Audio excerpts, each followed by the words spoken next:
Early on, we're dealt ace-king offsuit in the big blind. A player in middle position raises to 15. The cutoff calls. I put in the 3-bet to 75.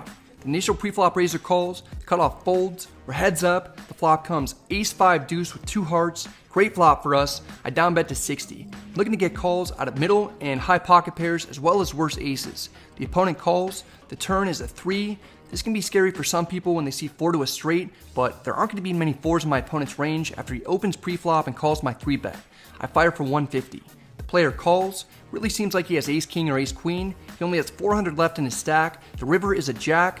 I shove, forcing him to have to make a tough decision. There are 2 conceivable good outcomes for us. He may call with ace-queen, or he could potentially fold with ace-king. He ends up calling because he knows there shouldn't be many 4s in my range either. We both have the same hand, and the dealer splits up the pot for us. I add on for 300 before we get involved in the double board bomb pot.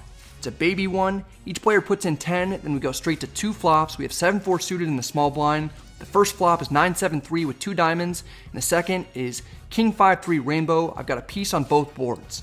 I check, the big blind checks, under the gun bets 60. Folds to me. Folding here is reasonable since I don't want to call and play this out of position. Folding is also 0 fun, and it doesn't seem like something I would do in a double board bomb pot. I tend to run pretty well in these spots. I make it 200 to apply maximum pressure.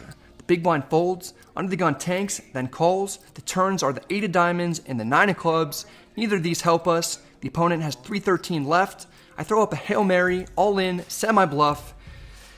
That doesn't get through. The player calls. The top river is the 9. The bottom river is a king. We don't have much. The opponent has 7-3 offsuit, so she flopped 2 pair on the top board, then got counterfeited, so we chopped that one.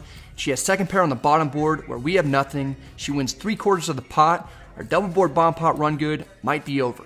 I add on for another 200, and we may as well try our second attempt at winning a double board bomb pot. I've got Jack 10 offsuit on the button. We put $10 in each and get started. The first flop is Ace Jack 4 all clubs. We've got middle pair and a draw to the 3rd nuts. The second flop is King 9-3 rainbow. We've got a gutter. Not bad for us. Checks to under the gun +2. She bets 45. The player on her left makes the call. I could call or raise. I choose to call here in position. The under the gun player, who's holding the dealer button for when normal play resumes, raises to 145. Under the gun +2 and the middle position player both fold.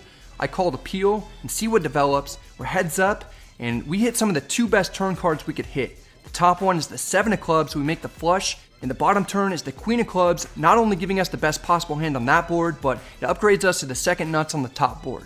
Under the gun checks. We're living the dream. This is a rare instance when we're strong on both boards. I bet 250 purely for value. The opponent calls. I just want to see 2 blanks. Not what happens. The top river is the 5 of clubs, making 3 straight flushes possible, but the 3 of clubs being on the bottom board blocks 2 of them. The second river is the king of clubs. This pairs the board, and the club flush draw gets there. It does make it so I have the highest flush possible on the first board though. Under the gun jams for about 550 effective. I call. He turns over king 3 offsuit, who's drawing dead on the turn for the top board and drilled one of 4 outs on the bottom one. He restucked out on me to chop it up. We move on and pick up Jack 9 hearts in the hijack. I open to 15. The cutoff makes it 50. He's a strong cash game pro. I call. The flop comes 10-7-5 with 2 hearts. We have the world with a flush draw, gutter, and 1 over. I check. The cutoff checks back. The turn is the 8 of hearts, giving us the flush and an open-ended straight flush draw. I lead for 80. The cutoff calls. Give me the queen or 7 of hearts one time. Nope. The river is the 9 of spades. There are 4 to the straight. I bomb it, betting 300, which is more than the pot. I'd likely only get called by a straight or someone who thinks I'm bluffing, so might as well bet big.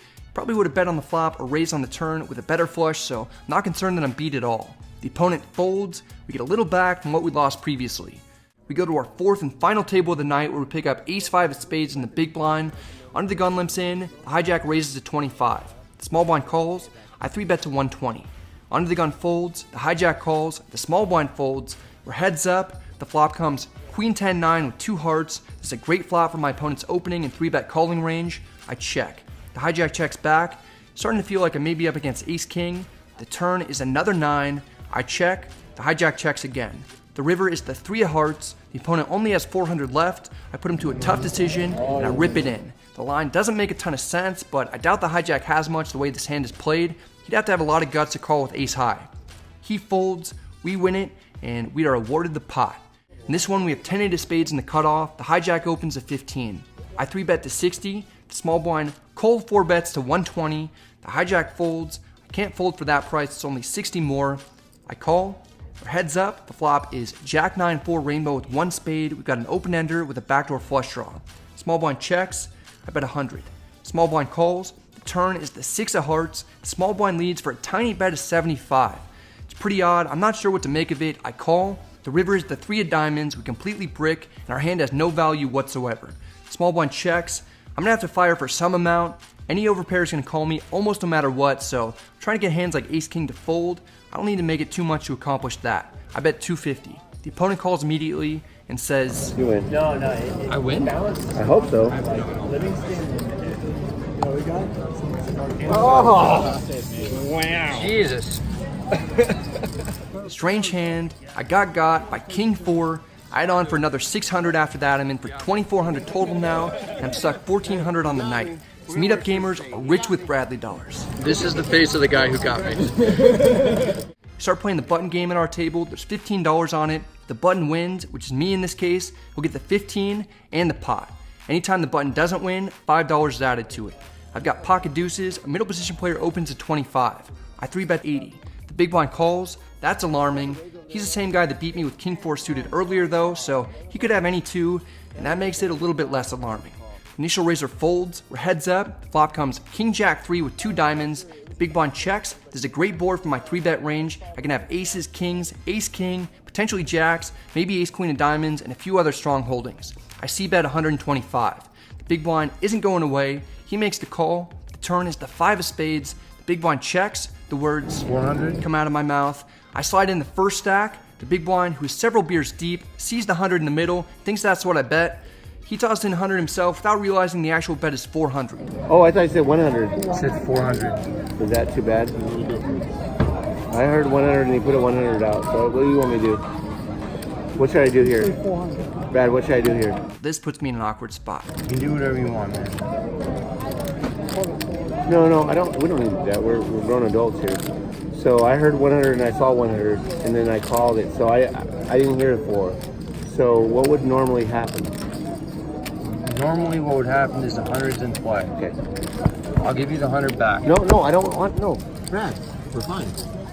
We're fine. $100. I thought you were just trying to like get me me for I'll a give call. you the 100 back, man. I thought you were going me for a call. Listen. Listen. You got it. Brad. Don't worry about it, man. Brad. It's fine. Listen to me. I got you drinks all night. Perfect. Before we even said that, it seemed like a dom and ace of spades type of night. I'm stuck piles of cash. We've been playing for 7 hours and I have free drinks lined up, so it's time to get going. Actually, the guys want to play one more bomb pot. It's hard to resist that. We each put in 20 and go to the flop. It's Jack 7-5 with 2 hearts. We look down at pocket queens in the cutoff. Small blind bets 25. The hijack calls. Feels like it should be more. All right, I'm going to make it 100. Of course you will. Uh-oh, Brad's bid for 100. Small blind calls. The hijack folds. We're heads up. They say you should never play out of the rack, so I'm not thrilled to be doing this. The turn is the ace of diamonds. Not good because now we're losing to all ace high flush draws. Small blind checks. I check back. The river is the 8 of diamonds. A few other hands get there that are beating us, but the small blind checks again. Queens are likely good. I bet 75 and I get snap called. Queens are good. We win the last pot of the night, but still booked a $630 loss, and the 12-session cash game win streak is officially over.